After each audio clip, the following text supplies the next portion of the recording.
Welcome to Lisa and Michael Save the World. I am Michael Kraft, photographer. I am Lisa D'Amico, artist. And I am Debbie Silberberg, artist. This is our special guest today. So, of course, when we have a special guest, they get to do all the work and we get to sit back and relax. Wake me when it's over. Okay. Wake me when it's over? It's a joke. I think that was the wrong thing to say. But anyway, hey, you know what? Good friends can do that. It's a joke. It's a joke. So today we are going to be talking about Debbie's influences. Yes.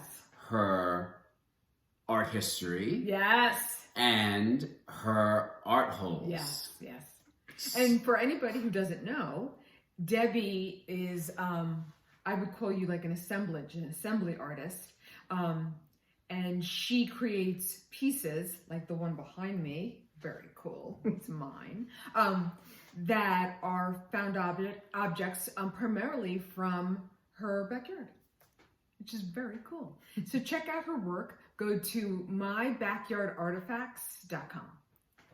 Okay, I'll be quiet now. So now let's start off with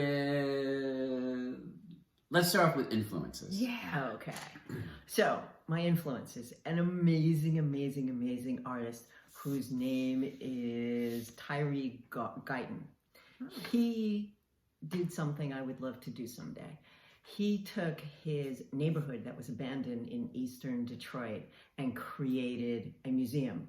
He painted polka dots on the abandoned houses. He used stuffed animals and a car and record albums and created art in abandoned neighborhoods. It's called the Heidelberg Project, and the fact that you could take what I do in a small scale, like my backyard, and do it for blocks and blocks on end and have thousands of people come and have it mean something because it's his neighborhood. It's where his great-grandparents bought their house is just spectacular to me. Cool. That's very cool. That is very cool. Yeah. I love that. I mean, it's so multi-layered, you know? It's about recycling. It's about giving back to the community. It's teaching multiple lessons. I mean, in addition to beautifying a neighborhood. Yeah. This is cool, Debbie. I love that you're here. This is great. Okay, what's next? Okay, I'm curious. Let's do Artholes. Oh. Okay. Okay, hold on. Here it comes. My art hole is that needlework is a craft and not an art. Oh. The fact that I believe it's that way because predominantly it's done by women just turns it up even more. But basically an art is creative and a craft is full of technical skills. And frankly, cooking, embroidery, crocheting are all arts. I think anytime a person is in the zone where time and space don't matter, they are being creative. Therefore, it is art. Amen. Yeah, I totally agree. Right. Yeah, I totally agree. And we kind of had this discussion with Ararat. Yes. Since he's a chef. And yeah, absolutely. I mean, food, crochet, whatever. It's you're called creating. the culinary arts. Yes. Right? And I think Debbie's right. There is definitely a chauvinistic, sexist reference to crafts because it's predominantly done by women throughout history. And it's laborious, it's technical, it's creative. It's every adjective I would use to describe a sculpture, a painting, a watercolor, anything in the art. So that is part of it. And I think we need to give it more respect than it's getting currently. Yep. That would be my art. Yeah. That's a good one. Absolutely. Yeah. Anything that someone's working on. Yeah. I mean, it makes sense that it would be art. Well, they also say arts and crafts. So, I mean, it's kind of... But the fact that they say arts and crafts, where they separate. Oh, yes. Well, that's true. If too. it was art, yeah. it would be art. Yeah. Yes. Yeah. So, Yeah. yes. Yeah. But it should be. Yeah, absolutely. Yeah, because there are many very skilled artists who work in fiber in different ways. And we all know one who lives locally who is amazing, who works in needlepoint. I mean, Chris Campbell. Yep. Okay, She does Cross stitching, gigantic cross stitching. spectacular Yep. images, portraits. I mean, on a grand scale, like many stories high. And if you don't know her work, you should. And we will put her website link in the comments. In The comments. no, we're not. Scrolling by. I just woke up.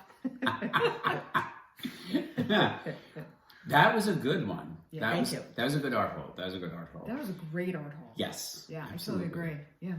And oh my God, last but not least.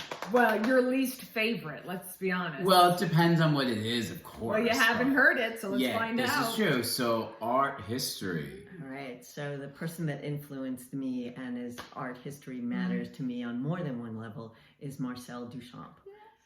Anybody who has the guts to draw a mustache on the Mona Lisa or use a urinal as the fountain is my kind of person. But the biggest one that had the largest impact on lots of different levels is his bicycle wheel. Basically, he took a show it. No, it's too clear. You got it. You Okay. got it. That It's a bicycle wheel stuck into a bar stool. Now, the reason I have this framed is because when my husband Alan and I were dating, we went to MoMA and we saw this, and we both agreed this was not art. Ironic, that is.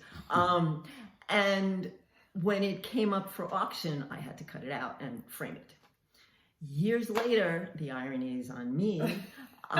It is what I do. It's the kind of art I make. I use pieces of wood and car parts and all sorts of other pottery and glass and all sorts of things to make art. So the fact that we agreed it wasn't art was very good.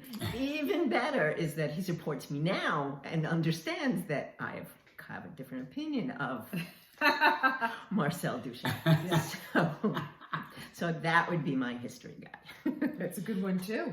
And he was in one of our episodes. Marcel Duchamp, yes, he was. I can't remember which one. What was I it? Was think- it the urinal? I think it was the urinal, and I think I brought it up because it was art history, and I was saying to you, what did you think of this? And did you feel it was art? And honestly, that was such a long time ago. I'm not even sure of your reaction to it, Michael.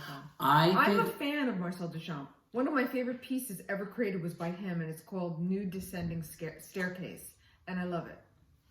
I think what we had discussed. Yeah. Excuse me. This is all live. Well, not live, but it's we don't edit it. I think what we had discussed more was the fact that it was the year, and I was kind of intrigued that they had urinals back then.